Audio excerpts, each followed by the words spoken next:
Good evening. बयनिसिमबो मोनाबिलिनि गाहाम हामलायनाय बावहरबाय। आङो बे समावहाय मोनसे फोसावनो लुबैदों। थांनाय गोलाव दिननिफ्राय जिहेतु आं सासे बोरमा आबादारि महरै गावनि रोंगौथिखौ बयनोबो एसे एनैबाबो फोरमायबाय थादों। एक्चुअली आंनि फार्माव गोबां मानसिफोर फैयो, लोगो हमनो फैयो आरो आंबो मोजां नाङो। दा आङो साफ्रोमबो फार्माव फैग्रा मानसिफोरजों लोगो हमनायाव आंहा एसे उसुबिदा जादों आरोना।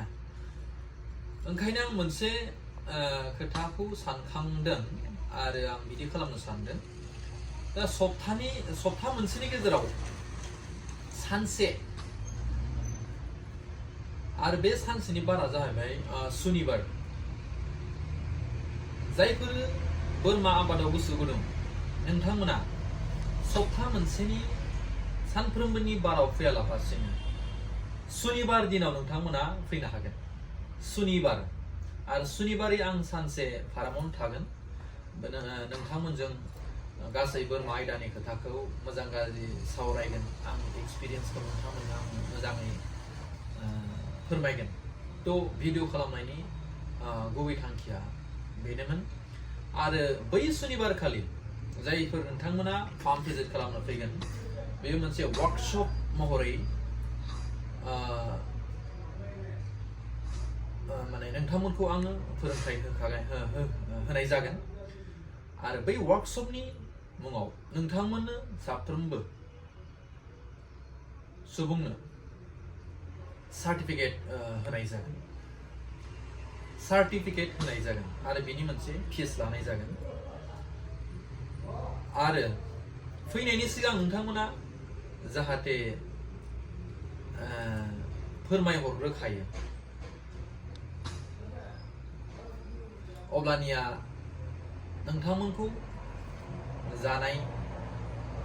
नोंथांमोननि जानायनि थाखायबो जाहाथे आं सुबिदा खालामनो हानायफोरबायदि।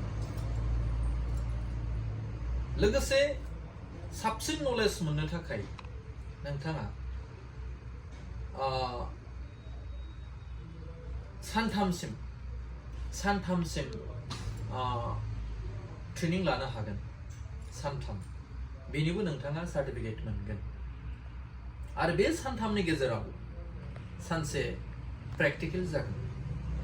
जाय प्रेक्टिकेलाव बोरमानि इन्जेक्सन होनाय निफ्राय लानानै माखासे बोरमानि बडि लेंगुवेजखौ आं नोंथांमोननो फोरोंथाय होनाय जागोन।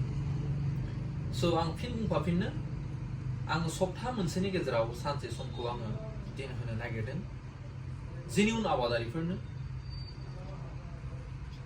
आरो बै बारा जाबाय सुनिबार। आरो नोंथांमोना फैगोननि सिगाङावनो आंखौ फन खालामग्रोबानो जाबाय। आरो बै दिनखालि आं नोंथांमोननो सार्टिफिकेटबो होनाय जागोन। नाथाय सार्टिफिकेटनि आं नोंथांमोननिफ्राय फिस लानाय जागोन। आरो माखासे खोथाखौ मिथिबावनो थाखाय नोंथाङा आंखौ डाइरेक्ट फन खालामनो हागोन। आरो बेवहाय मोनसे नम्बर होनाय जागोन, जाय आंनि बेबहायखौ सामलायग्रा, बिनि नम्बर होनाय जागोन। बेजों माखासे डिटेल्सखौ लानो हागोन। स' बेखिनियानो। गोजोन्थों।